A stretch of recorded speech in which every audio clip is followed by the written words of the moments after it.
बारिश में मटर पनीर चावल वाली। बारिश बहुत तेज हो रही है। अगर सही समय पर घर नहीं पहुंचा तो सारे दाल चावल खराब हो जाएंगे और भीगने से तबीयत खराब होगी वो अलग। इतना बोलकर राजू अब अपने ठेले को लिए जल्दी जल्दी अपने कदम बढ़ा रहा था। थोड़ी देर में वो घर आ जाता है और अपने ठेले से दाल चावल का भगोना तुरंत घर के अंदर करता है। अपने पति को इस तरह भीगा हुआ देख सीमा ने राजू से कहा, हे भगवान, इतनी तेज बारिश में आने की क्या जरूरत थी? देखिए किस तरह भीग रहे हैं आप, अगर बीमार पड़ गए तो। इतना बोलकर सीमा राजू को शरीर पोंछने के लिए तौलिया देती है। कुछ देर में राजू कपड़े बदलकर खाना खाने बैठ जाता है। राजू और सीमा खाना खा रहे थे, लेकिन राजू का उतरा हुआ चेहरा देखकर सीमा ने सवाल किया, क्या बात है जी, आज आप बड़े उदास लग रहे हैं, कोई परेशानी है क्या? अब तुमसे भी क्या छुपाना सीमा, मैं बस अपनी आर्थिक स्थिति को लेकर परेशान हूँ। देखो ना, दाल चावल ठीक से बिक नहीं रहे, जिस कारण न मैं तुम्हारा ख्याल रख पा रहा और न ही इस दुनिया में आने वाले हमारे बच्चे का। आप फिक्र क्यों करते हैं जी, जो होगा अच्छा होगा। वैसे भी भगवान के घर देर है अंधेर नहीं।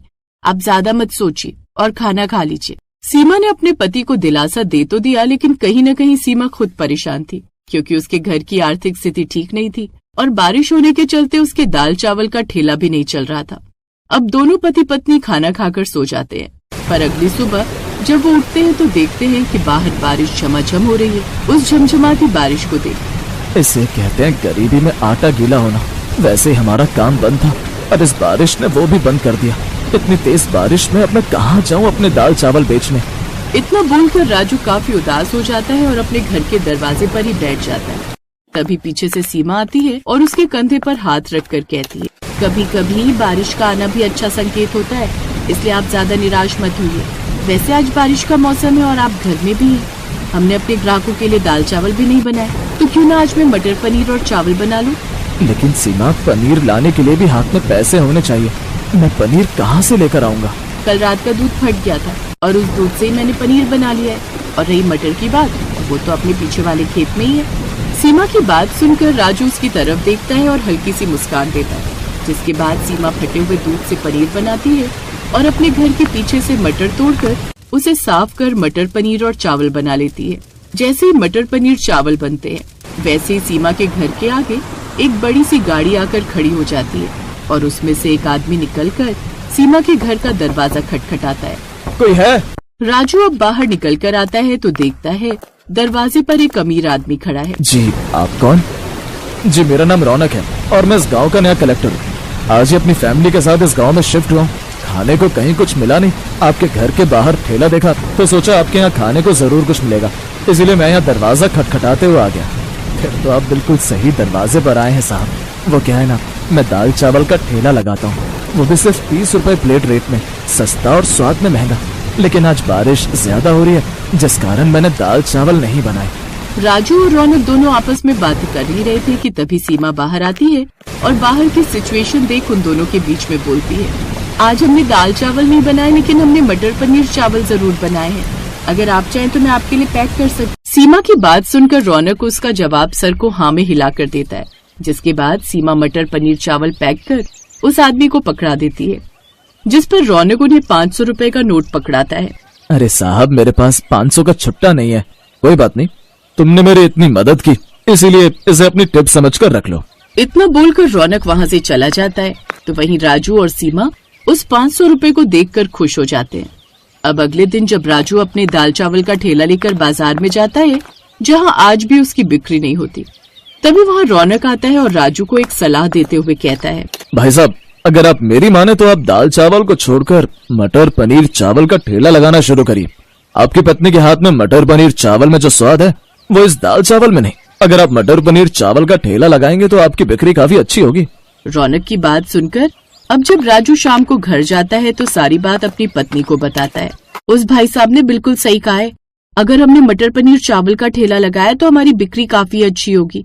लेकिन सीमा, हमारे पास इतना पैसा नहीं कि हम पनीर ला सके, और तो और घर में दाल भी इतनी रखी हुई है। अगर हमने दाल चावल बेचना बंद किया तो हमारी दाल बर्बाद हो जाएगी। हम दाल चावल का ठेला बंद नहीं करेंगे, आप दाल चावल का ठेला लगाइए और मैं मटर पनीर चावल का काम संभाल लेती हूँ। लेकिन इतने पैसे आएंगे कहाँ से? राजू की बात सुनकर सीमा अपनी बहन को फोन करती है और उससे कुछ पैसे उधार ले लेती है और उस उधार लिए पैसे से वो कुछ पनीर और एक ठेला खरीद लेती है।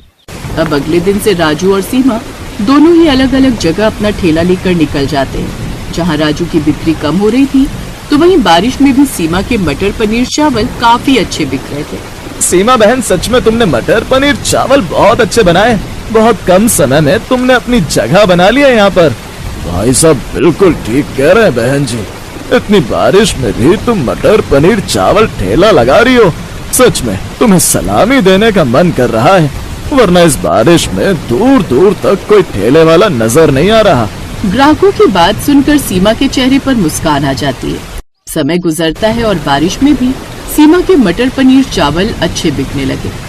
लेकिन सीमा के सामने बिरजू जो सब्जी पूरी का ठेला लगाता था, सीमा के ठेले के कारण उसका काम मंदा हो जाता है और ये सब देखकर बिरजू काफी गुस्से में आ जाता है। एक तो ये गर्भवती, ऊपर से बारिश में अपने मटर पनीर का ठेला लगा रही है, इसके कारण तो मेरी बिक्री ही मंदी होती जा रही है। इसका कोई ना कोई जुगाड़ तो करना ही पड़ेगा।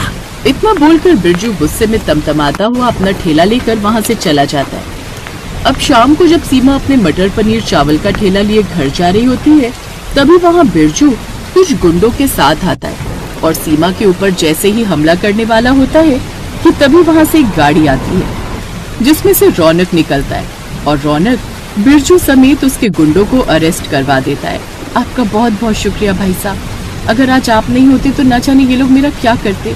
कोई बात नहीं, आपने मुझे भाई कहा है और अब मैं अपने भाई होने का फर्ज अच्छे से निभाऊंगा। इतना बोलकर रौनक वहाँ से चला जाता है। तो वहीं अब सीमा अपने मटर पनीर का ठेला लगाया करती और उसकी बारिश में भी काफी अच्छी बिक्री होती। समय गुजरता है और गुजरते समय के साथ अब सीमा और राजू की आर्थिक स्थिति धीरे धीरे ठीक होने लगती है और कुछ समय बाद राजू अपने दाल चावल का ठेला बंद कर अपनी पत्नी के साथ ही काम करना शुरू कर देता है।